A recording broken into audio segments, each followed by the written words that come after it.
Let's give it up for the rising P-pop stars, GAT! Ayan. Of course, we have Ethan, Charles, Hans, Derek. Hello, guys. Hello. Ayan. O, kaya pa? Kayang-kaya. Kakayanin. Dali. Umaga pa yan dito Oo. Thank you so much, guys, for being such troopers. But really, we're so happy for the success ng GAT. Alam mo, kanina lumabas ng Billboard, Rising P-pop. Anong feeling ninyo na at least may bago tayong topic, di ba? Bago kayo sumala. Lumabas yung Rising P-pop. Oh. Siyempre po, sobrang saya po namin kasi alam ko pong bago kami sa P-pop community, but we're very honored to be part of the Billboard PH P-pop class, rising class. Di ba? Kasama po namin dyan ng Alamat, Yes. BGYO, Wow. Division, Kaya, and G22. Oo.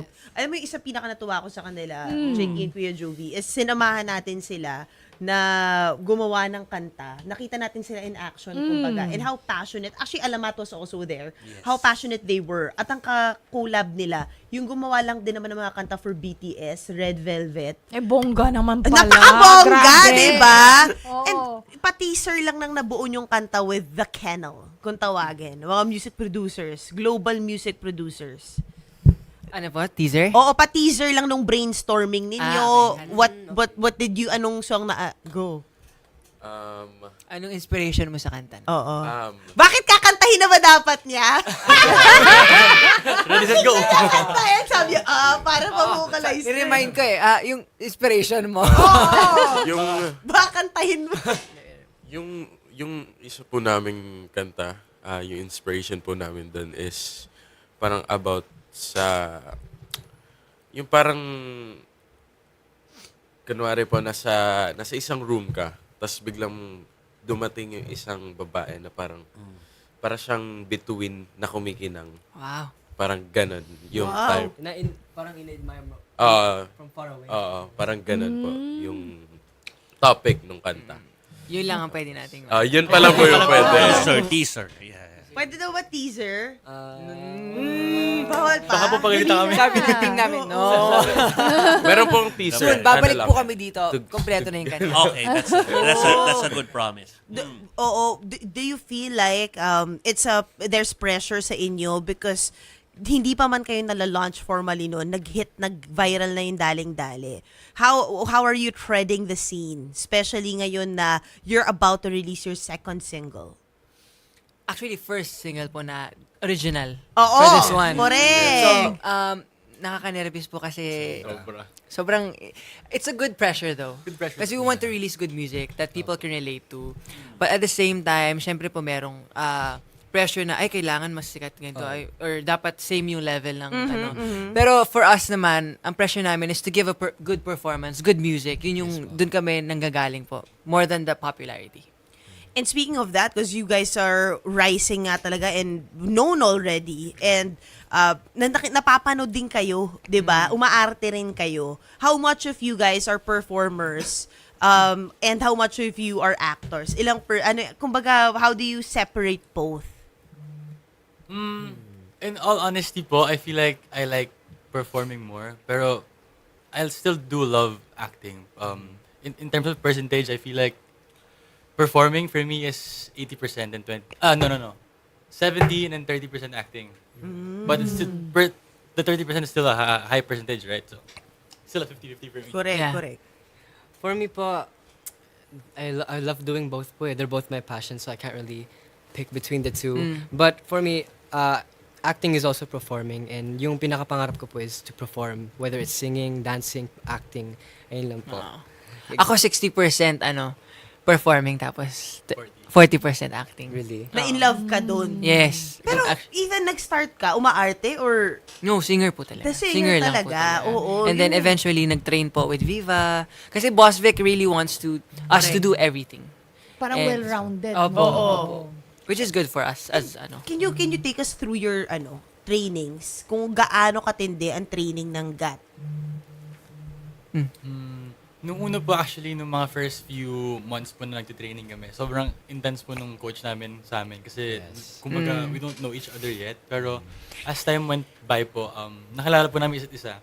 Nakapag-adjust po kami sa training. So, it became light to us po and nakapag-adjust po kami ng right for the training schedules and time po. So, saktong-sakto lang po.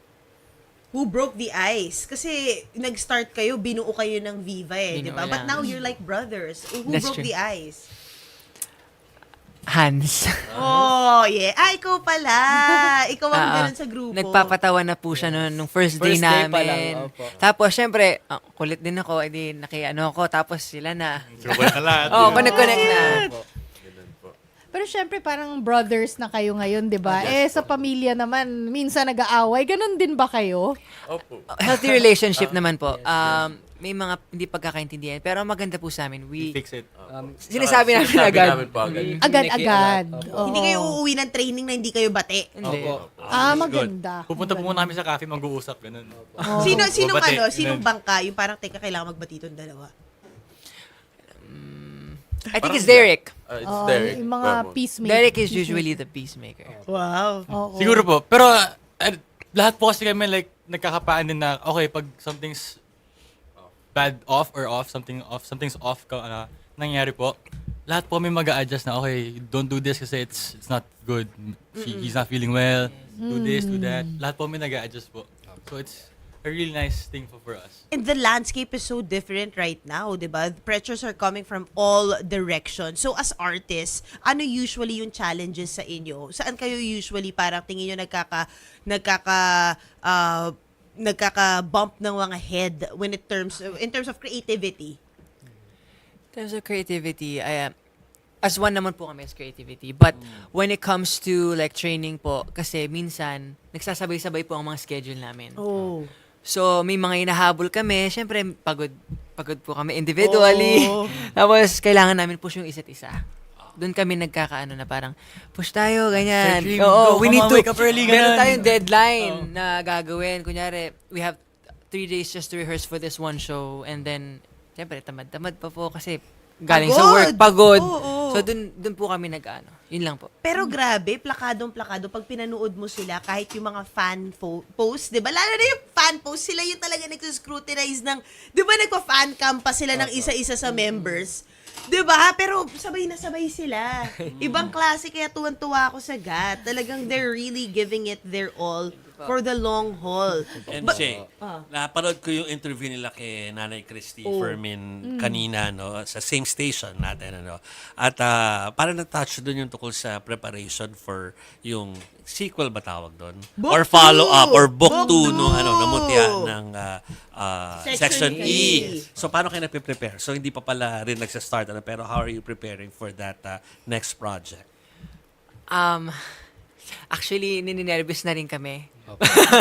Nininervous na kami kasi palapit yung shooting date po namin. Pero wala pang confirm na date. Pero as actors po, syempre, ito na naman, we're gonna be Calix Rivera again, we're gonna be CN Peralta. So, pero happy kami kasi makikita ka na po kami ulit. Iba yung feeling sa set po eh. Parang Iba yung family na feeling. rin. Oo nga Yun din yung feedback na nakukuha ko na talagang parang pamilya, parang barkada. Sobrang gulo po. Totoong Section E. Section E pala talaga siya. Oo. But Book 2 is gonna have a different feel, tama? Different feel, Because Darker also, ba? Tama ba? Tama, darker? Darker. Yes. Oo, kasi nakapag-deep dive na ba kayo?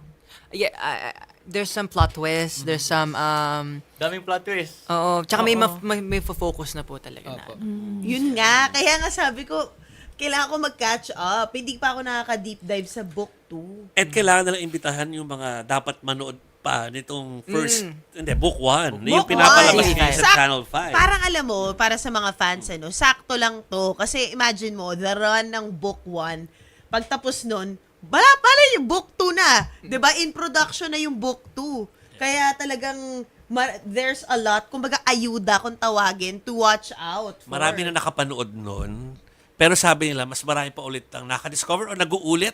No? Oo, Siguro good. it's time for you to say Rewatchable thank pala you siya. dun sa mga sumusuporta dun sa series kahit na second run na yata ito. No? Yeah, that's it. Apo. Yeah.